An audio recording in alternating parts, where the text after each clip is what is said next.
요즘 꽃피는 춘삼월인데 부처님께서는 어째서 부처님 태어나신 것도 4월 8일이요. 출가하신 것은 2월 8일이요. 깨달음을 이루신 날은 12월 8일이요. 그런데 열반하신 날은 2월 보름입니까? 그렇게 이제 열반하시기 전에 어느 보살이 사자우 보살이 묻습니다. 그러니까 2월 달에 떠나는 이유에 대해서 그런 말씀을 하셔요. 2월은 꽃피는 계절이다. 그리고 계곡의 물도 불어나고 만물이 소생하는 계절이고 또 모든 생명들이 잉태하는 계절이고 동물들은 초식 동물들은 겨울에 임신하고 있다가 요때 새끼들을 많이 낳지요. 그래서 사실은 무상한 인생살이에 항상 할 거라는 생각을 가질까 봐서 내가 열반에 든다. 2월 달에 그렇게 이제 말씀을 하셨어요. 그런데 법정 스님이 열반하시기 직전에 하신 법문에 보니까 매화는 반쯤 피었을 때, 벚꽃은 활짝 피었을 때, 백꽃은 가까이에서 봤을 때, 복사꽃은 멀리서 봤을 때 아름답더라. 이 꽃을 사람에게 은유해 갖고 표현해 볼 수도 있겠죠. 어떤 이는 다 드러내놓고 사는 사람이 매력 있기도 하고, 어느 사람은 매화꽃처럼 반쯤 드러내고 사는 이들도 있고, 어떤 이는 멀리서 보면 아름다운데 가까이에서 보면 또 아름다운 이도 있어요. 꽃도 그렇다는 거예요. 매화는 반쯤 피었을 때, 백꽃은 활짝 피었을 때, 복사꽃은 멀리서 봤을 때, 백꽃은 가까이에서 봤을 때 아름답더라. 인간사도 서로 멀리 두고 보기도 하고 가까이 두고 보기도 하면서 살아가는 인생살이 속에서 저는 늘 이른 봄에 피는 매화꽃 같은 것을 볼 때 그런 생각을 해요. 제가 이제 서울 구룡사에 와가지고 소임 맡았던 지가 한 35년쯤 되는데, 서울에 오기 전에 통도사에서 소임을 볼 때나 보지 않을 때나 늘 도량을 저는 관심을 가졌고, 또 도량에 수처작조라고 머무르는 곳에 주인으로 사는 그 마음이 얼마나 소중한 것인가를, 저는 고향이 백제요. 백제.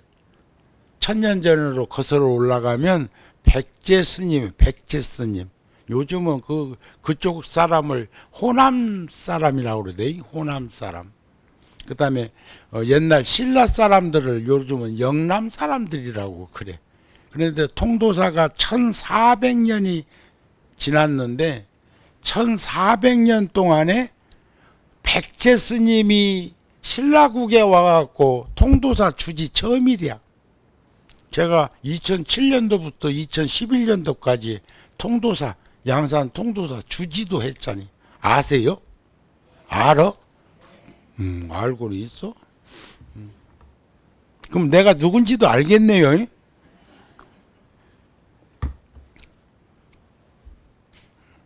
그런데 그 청년 시절에 한겨울에 이렇게 도량을 이렇게 보면서 나무도 이렇게 가지치기도 해주고, 일본 속담에 보면 그런 말이 있어요. 감나무 옮겨 심는 놈, 벚꽃 잘라주는 놈, 매화꽃 그냥 피우는 놈, 이게 3등신이라고 그래. 3등신. 바보. 감나무는 감 열 때쯤 되었을 때, 열고 있을 때 옮겨 심으면 그 후로 감 안 엽니다. 감 열기 전에 옮기는 건 괜찮아요. 그 다음에 벚꽃은 약해서 잘라주면 또 썩어 들어가. 이게 벚꽃나무에 올라가 가지고 놀지 말으라고 그랬어, 어렸을 때도. 왜? 부러지기 쉬우니까. 또 매화꽃은 그냥 키우면 웅치가 없어. 매화꽃은 잘라줘야, 사군자도 보면은 툭툭 나무가 그렇게 둥지 잘린 것처럼 해가지고 잎이 피고 꽃이 피고 하는 걸 보셨을 거예요. 그런데 매화나무 손질해 주다가 촉수를 틔운 매화 가지를 방에 청년 시절에 정서적으로 메말라 갈 수 있잖아요. 그때 수반에다가 그걸 꼽아보면 촉수 운만 텄다 하면 그 꽃은 방 안에서 꽃핍니다. 그리고 방문 열었다 닫았다 하는 문풍지 바람소리에도 떨어질 때가 되면 꽃잎이 떨어져 주는 게 매화예요. 매화는 참 멋진 꽃입니다.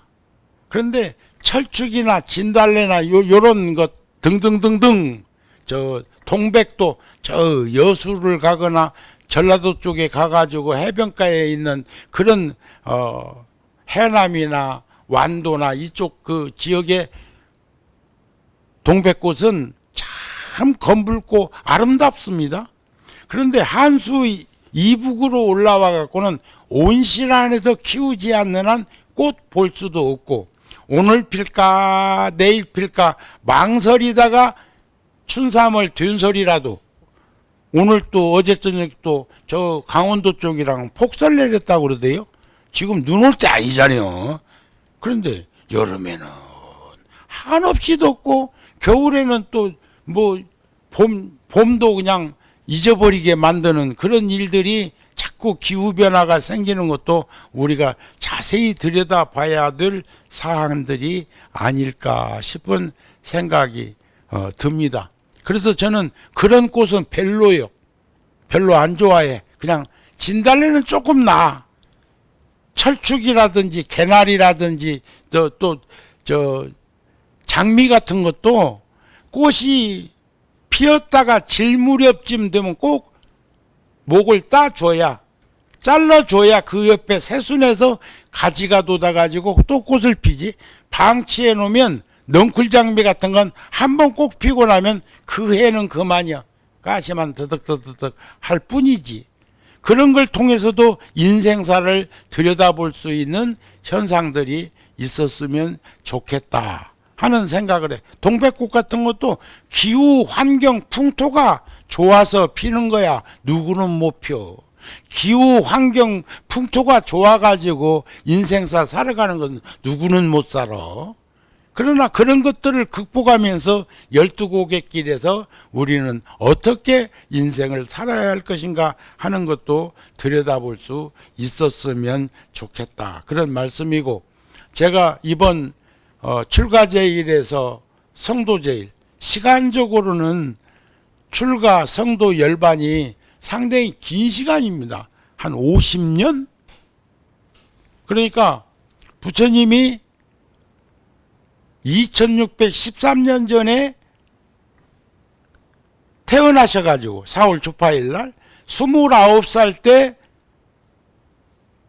출가하셔가지고 6년 동안 수행자의 그 길을 걸으시다가 깨달음을 이루시고, 그건 이제 2월 8일날 출가했다가 12월 8일날 깨달음을 이루시고 45년 동안 길로 다니시면서 전법 활동을 하시다가 어느 날 부처님 80이었을 때 내가 3개월 후에 열반에 들리라 하고 2월 보름날 열반에 드셨는데, 그래서 마침 시간적으로는 굉장히 50년 넘게 갭이 있지만은 2월 8일과 2월 5일이 한 달 안에 들어있기 때문에 종단에서나 각 사찰에서는 경건주간으로 정하고 우리도 부처님같이 살자는 그런 수행정진하는 시간들을 가졌습니다. 제가 살고 있는 절에서도 가졌고 통도사 같은 경우도 제가 통도사 주지할 때 그 법표를 만들었더니 거기는 7박 8일 동안 매일 법문도 하고 매일 1000명 이상의 불자들이 설법전에 모여가지고 기도정진하는 모습을 제가 며칠 전에도 회의가 있어서 갔을 때 목격을 하면서 너무 기뻤습니다. 부처님이 열반하실 때 그 풍광을 여러분들한테 다른 지금 2월 보름날 제가 열애사 법문할 때도 말씀을 드렸는데 이 내용이 너무 인간적이고 우리들이 잊지 말고 숙제해야 하고 우리도 부처님같이 살면 이렇게 될 수 있다는 생각이 들어서 오늘 그 소절만 하나 여러분들한테 먼저 전해드리면 좋겠다는 생각이 들어서 지금 우리 붓다TV 하루에 몇만 명씩 접속되고 있는 저 붓다TV에서 촬영을 해가지고 이미 방송을 내보냈는데 그 방송을 본 이들은 아이고 스님이 오늘 또 그 말씀하시네 할 수도 있어. 하지만 우리가 반야심경 같은 거 늘 뭐 법비 때마다 기도할 때마다 천수경 같은 거 하는 요량으로 비추어 보고 그렇게 평생을 우리가 예불 모실 때도 칠정예 모시는 걸 봐도 그것은 간절함을 표상적으로 이 얘기를 하는 것이고 여러분들 사는 게 좋아 죽는 게 좋아요. 겁파가 만발해가지고 세상은 능엄경이라는 경전에 부처님 말씀에 보면 그런 말씀이 있어요. 세상 생기는 것을 이렇게 표현해. 맑고 깨끗한 마음이 어둡고 침침한 허공과 만나서 부딪히고 요동치고 흔들리다가 바람기운 생기고 마찰력에 불기운 생기고 그 불기운에 녹은 건 물기운이 되고 불로부터 멀어진 것은 흙기운이 되었다. 그래서 지수, 화, 풍에 대해서 그렇게 이제 말씀을 하셨는데 화엄경이라는 경전에 보면 또 그런 말씀을 하세요.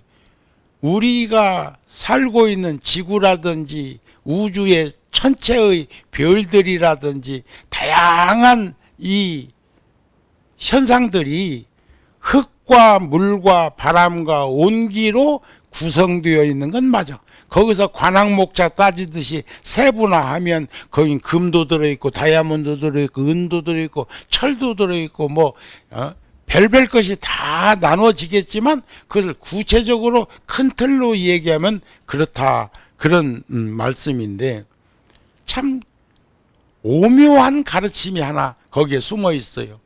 부처님이 흙은 물이 함께 하지 않으면 분진이야. 먼지요 먼지. 물은 불이 함께 하지 않으면 얼음덩어리. 불은 바람이 함께 하지 않으면 진공 상태에서는 불이 붙지 않습니다. 내가 아까 지금 저기 신중단에 초도 엄청나게 큰 거 갖다가 꼽아놨는데 꼭 저렇게까지 조심해야 돼? 누가 저걸 하자고 한 거요. 응? 걱정되네. 저를 하려면 차라리 그 튼튼한 종지에다가 밑에 해가지고 심지 꼽아가지고 그 기름 잔등 같은 걸 시간을 정해가지고 좀 관음제일이라고 오늘 그러신 거라고 생각은 되어지지만 저걸 보면서 불현듯 그런 생각이 지금 방금 한 법문이 떠오른 거예요. 허공은 불생불멸 불구부중 부중불감한 자리지만 허공에 있는 천체계를 구성하고 있는 은하, 별, 지구 등등 태양까지도 어느 날은 거파, 불로 다 파괴돼 버립니다. 불로. 그래서 우리 가끔 맑은 하늘의 깊은 밤에 저 히말라야 같은 데서 보면은 은하계에서 별똥이 떨어지는 것 같지만 사실은 그게 별똥으로 보이는 불기둥이 쭉 한번 지나가는 것 같지만 어느 별인가는 불에 의해서 폭발한 거예요. 폭발. 태양도 지금도 끊임없이 가스 폭발하고 있는데 그게 더 크게 작용해갖고 폭발하면 태양도 없어지고 전체 물리학자들 얘기가 지금 이 허공에는 태양보다도 엄청나게 큰 수백 배, 수천 배 더 큰 광명을 지니고 빛을 발하고 있는 해와 같은 별들도 많이 있지만 너무 멀리 있어서 그렇게 작게 보일 뿐이라는 거죠. 근데 그게 전부 생주 이멸의 법칙으로 성주교공 할 때는 다 폭발해가지고 없던, 지구도 어느 날인가는 폭발할 거고, 그래서 절에서는 스님들 돌아가시면 전부 다 화장막에서, 화장터에서 화장하잖아요. 결국은 그렇게 돌아가게 되어 있는 것을 말하기도 한다. 그런 말입니다.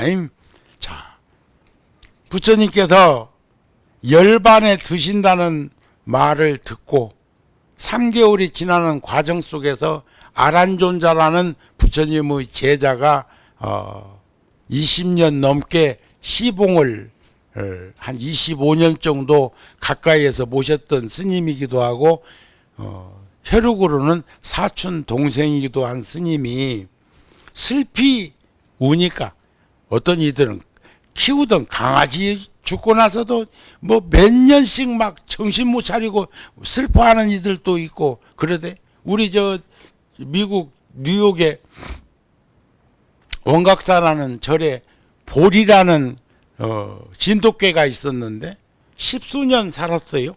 십수년을 살았는데 내가 1년에 한두 번을 가도 새끼 때 인연이 된 그 녀석이 내 발자국 소리도 기억하고 있고 내 목소리도 기억하고 있고 절에 오는 불자와 이방인도 구분해.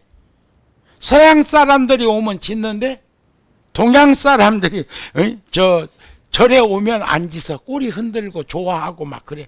그놈 씨앗은 그놈이 세상을 떠났는데 양지 바른 곳에다가 딱 묻고 태양광 손바닥만한 태양광 전지판을 세워놓고 거기에 연결시켜져 있는 스피커에서 그 우리나라 제품은 아니더라고. 나오는 게 중국 연불이 나오는 거 보니까 중국 제품 같아요.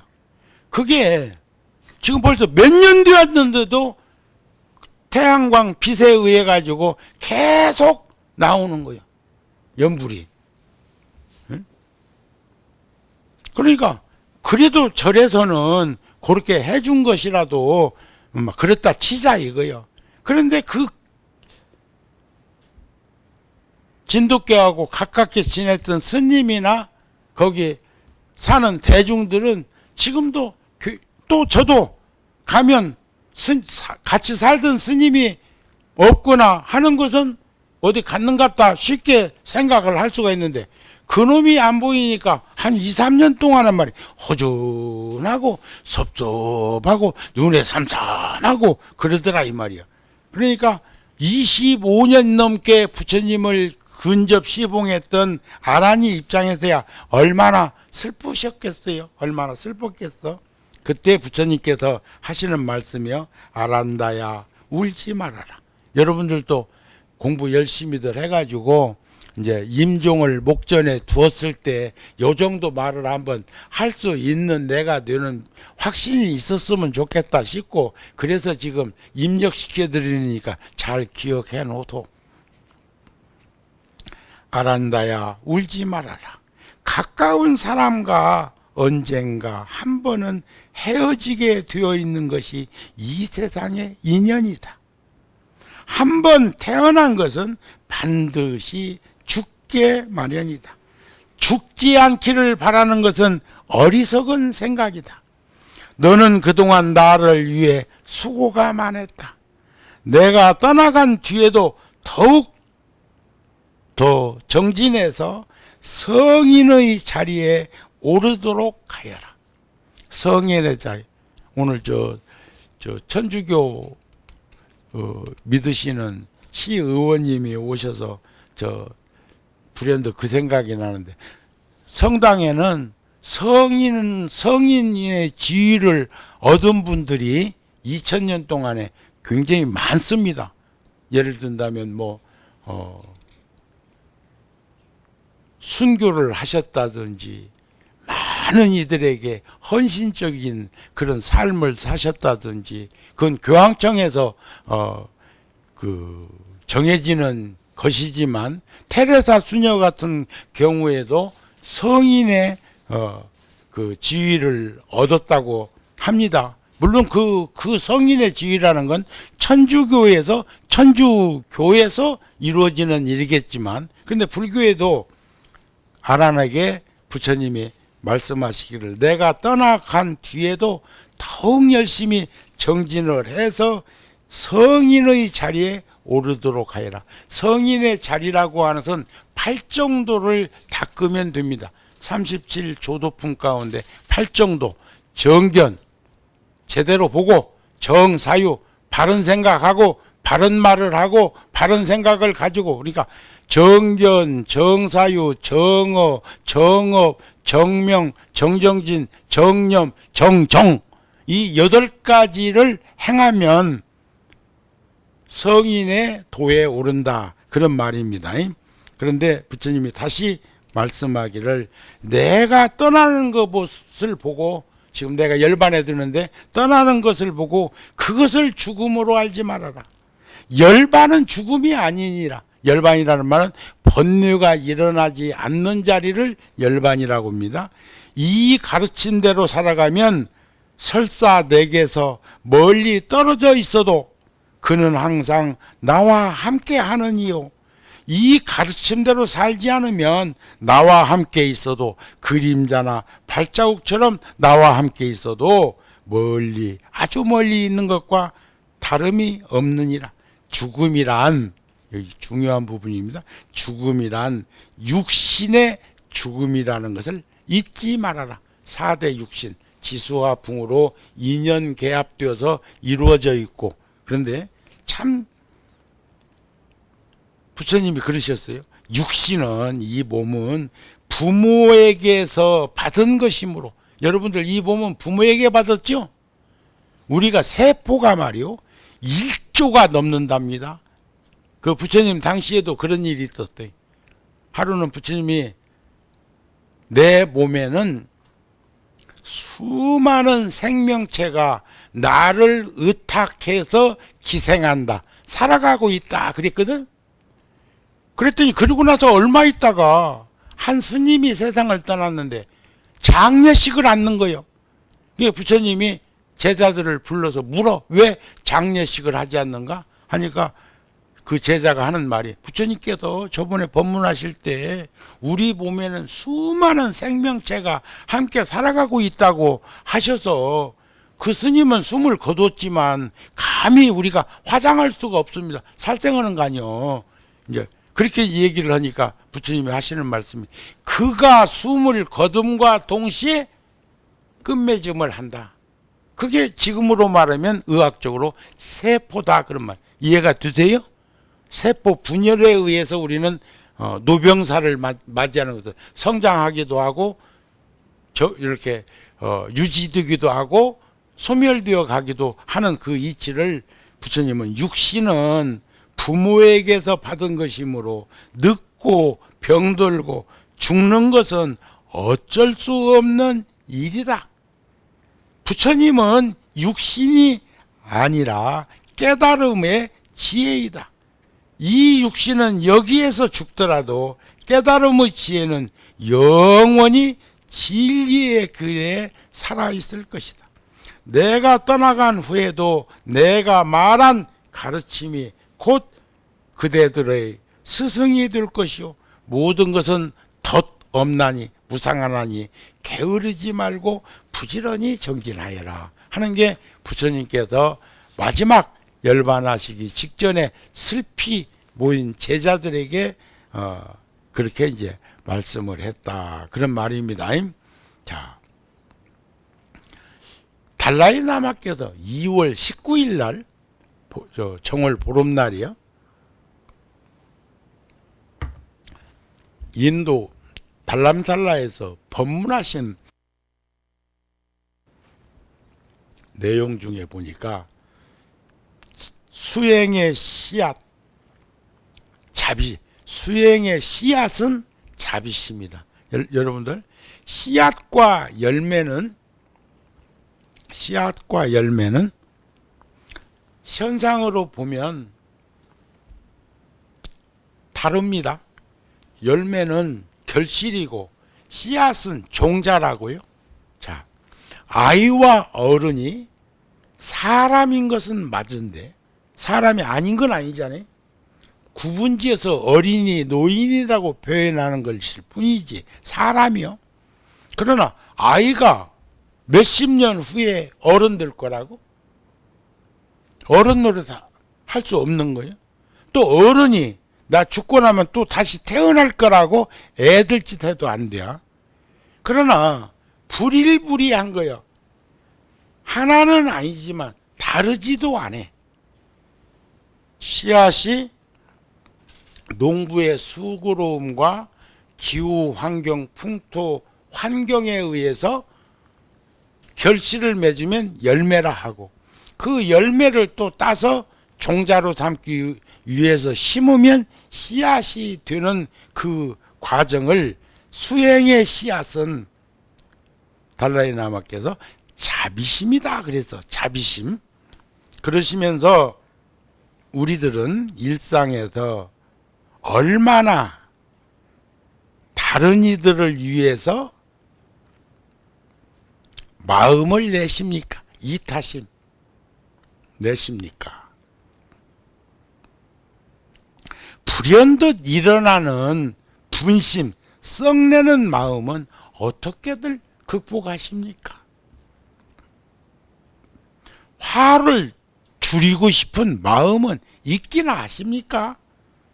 그렇다면 화를 줄이기 위해서 어떠한 노력들을 하고 계십니까? 오직 중생들을 위하는 마음으로 보리심을 일으키는 것은 자비심에 의해서만, 연민심에 의해서만 가능한 것입니다. 자비심은 모든 수행의 씨앗입니다. 불종자의 씨앗입니다. 여전히 나만을 위하는 마음만이 일어난다면 금생에 이번 생이 어쩔 수 없이 고통스러울 수밖에 없습니다. 여러분들 살면서 즐거우세요? 괴로우세요? 또 분당 정도 사니까 즐겁기도 하고 괴롭기도 하세요. 누가 한번 대표로 얘기해봐. 괴로운 시간이 많어? 즐거운 시간이 많어? 괴로운 시간이 많다고 하면 또 어떤 이는 그럴지도 몰라. 그런데 왜 사냐? 또 어떤 이는 그럴 수도 있어. 인생은 그런 재미로 사는 것이고 젊어 고생은 사서도 한다는데, 이렇게 또 위안 내지는 위로할 수도 있을 것이 아닐까 싶은데, 분당만 해도 6.25 같은 전쟁이 일어나면 우리 장군님 출신 우리 윤종필 의원께서 와 계시니까 불현듯 군대 생활도 생각이 나네요. 6.25 같은 게 또 일어나면 분당은 피난 가기가 훨씬 나았겠다. 한강다리 넘을 일이 없으니까.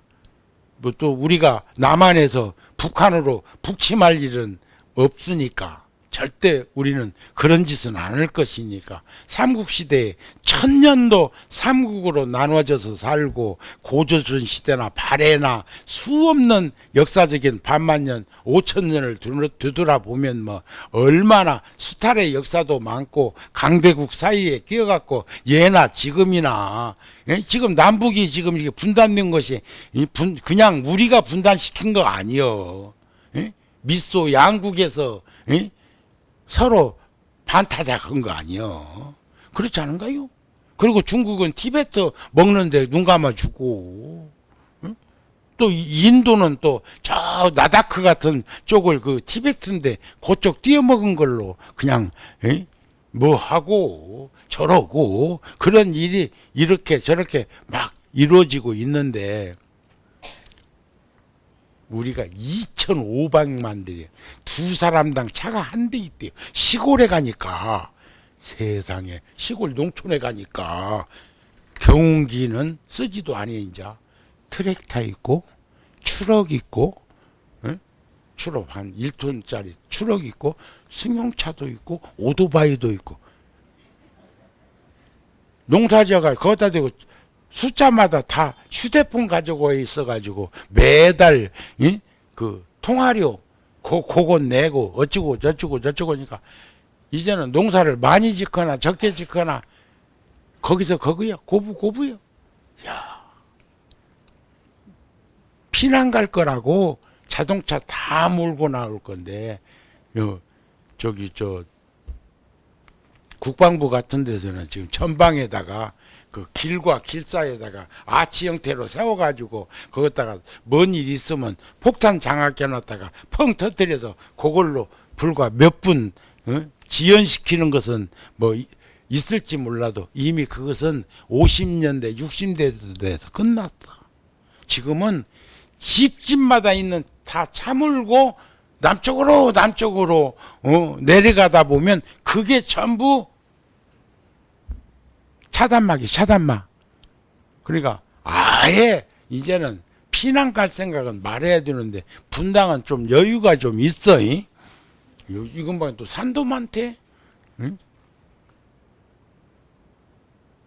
그런데 저쪽 일산 쪽이나 파주 쪽이나 문산 쪽은 통일을 염원하면서 하여튼 개성문만 열렸다 하면은 먼저 차고 올라가 가지고 그 사업 벌리려고 하는 이들이 많이 사는가. 훨씬 거기가 목마름이 더 많은 것 같은데 그 지역에는 장관이 2명이나 있대. 동구 서구 일산. 자, 우리는 이제 정리해 보십시다. 남을 돕는다고 하면 보통은 자신을 희생해야 한다는 생각들을 하고 있지요. 이거 달라이라마 말씀입니다. 그런데 단언하게 말씀하시네. 그렇지 않습니다. 남을 도울 때 가장 덕을 보는 이는 나 자신이고 최고의 행복을 얻는 것도 나 자신입니다. 그러므로 행복한 삶으로 가는 최선의 길은 남을 돕는 일입니다. 우리 무슨 물질적으로만 저기할 게 아니라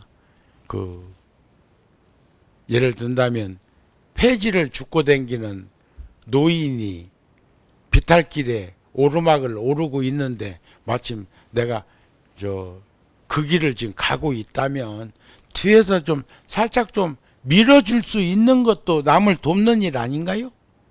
또 그런가 하면 브레이크도 없이 그 니어커에 잔뜩 폐지를 싣고 내려가는 이가 있다면 뒤에서 조금 이렇게 같이 거들어 잡아주는 것도 좋은 일 아닌가요? 돕는 일 아닌가요?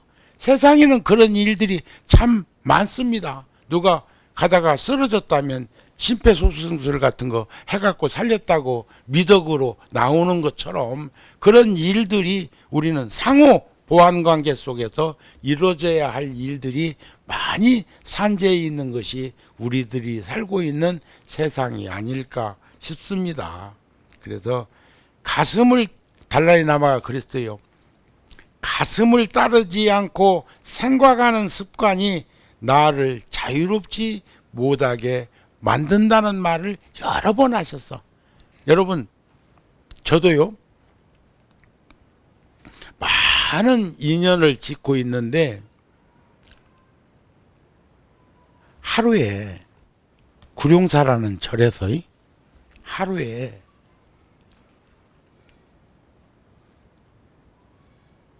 아니 1년에 100명에게 100만 원씩을 지원한다면 1억입니다. 1000명에게 10만 원씩 지원하면 그게 1억입니다.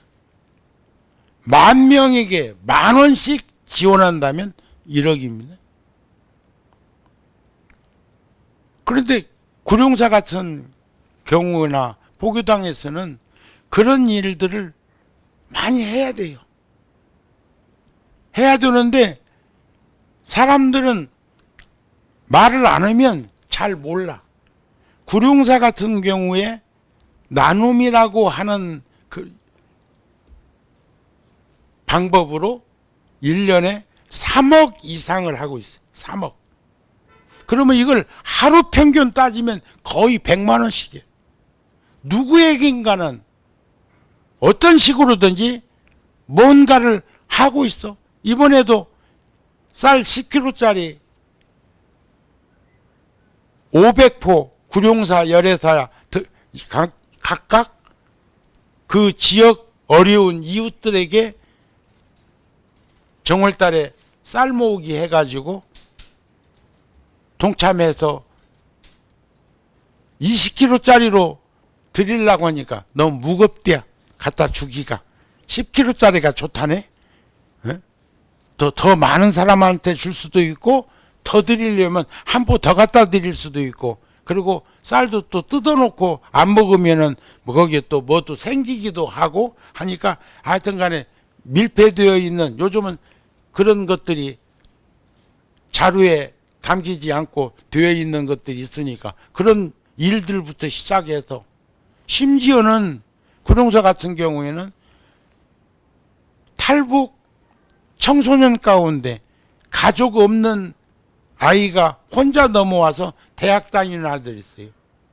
그 아이들에게 한 달에 30만 원씩 보내주는데, 30만 원씩? 그게 1년이면 360만 원이다? 근데 편지 한 통이 없고 전화 한 번 온 적이 없어.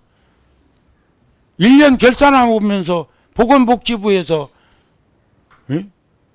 몇 가지 시정사항을 이렇게 얘기하는 과정 속에서 내 눈에 이게 작은 돈 아닌데, 지금 10년 넘게 구룡사와 열애사에서 그 인근 지역에 있는 중학생들 21명에게 1학년 7명, 3학년 7명, 2학년 7명 이런 식으로 해서 21명이 3학년 중학생이 졸업하면 또 새로 1학년 들어오는 중에 학교에서 추천 받아가지고 매달 무통장으로 5만 원씩을 보내고 있는데, 그러면 42명 아니요.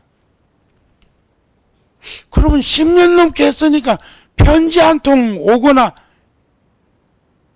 그럴 법도 한데 그런 일이 없어. 그래서 나중에 결산하면서 들여다보니까 무슨 복지기금협회로 돈을 보내갖고 거기서 또 보내준다고. 거기도 법인이고 여기도 법인인데,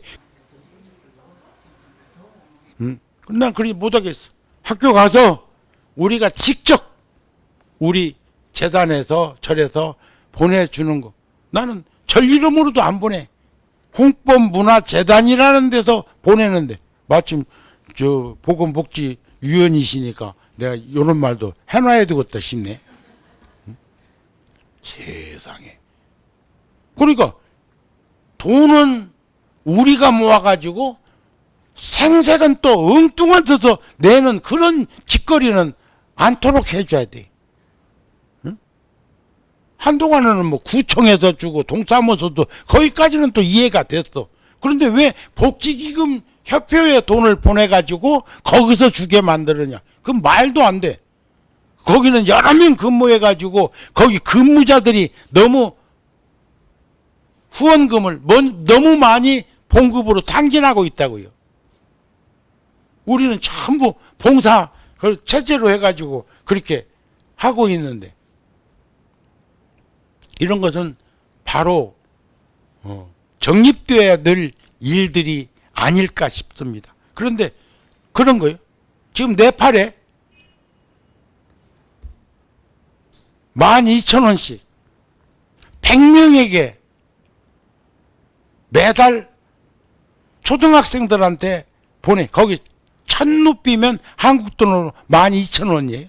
근데 그 12,000원이 있으면 요즘 보면은 ARS 한 통화에 10,000원짜리도 있고 20,000원짜리도 있고 30,000원짜리도 있고, 그러면 아프리카의 청소년들 어린이들이 굶어 죽지 않고 물을 뭐하고 이런 이야기들 하는 것처럼 네팔에서 오지에 있는 아이들이 1,000루피만 있으면 밥 먹고 학교 다닐 수 있는 환경이 개선된다고요. 그 100명한테 지금 보내는데 내가 한번 확인으로 가려고 그래요. 근데 비행기 값이 더 들게 생겼다.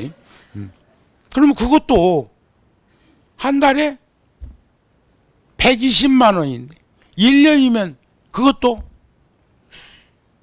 1,440만 원? 작은 돈 아니라고요. 요런 게 합해지면 그런 일. 그럼 여러분들도 우리가 할 때 누가 뭐 100만 원, 1,000만 원 주서 하는 거 아니야. 불자남에 1,000원이든 5,000원이든, 구룡사 같은 경우는 관세음 보살님 앞에, 대웅전 앞에 관세음 보살님 앞에 불자남을 따로 두고 거기서 모이는 것은 사중에서 관리만 하지 그것은 그런 쪽에 쓰여지도록 그렇게 되어 있어요. 그래서 작년에 카리브 해안에 있는 푸에르토리코도 6.25 때 6만 명이 한국전에 참전해가지고 856명이 전사했는데 아직도 2,000명이 살아계신데 미국 군인 이름으로 참전하다 보니까 그 존재를 아무도 모르는 거예요. 국방 백서에서 내가 목격한 일이, 판문점에 제가 16개국 참전 용사들의 위패를 모시기 위한 법당을 지으면서 알게 된 거예요. 그런데 작년 재작년 9월 달에 허리케인이 와가지고 초토화시켰다고요. 대한민국에서 아무도, 우리 지금 대통령 아버지도 흥남부두에서 마지막 피난선 탈 때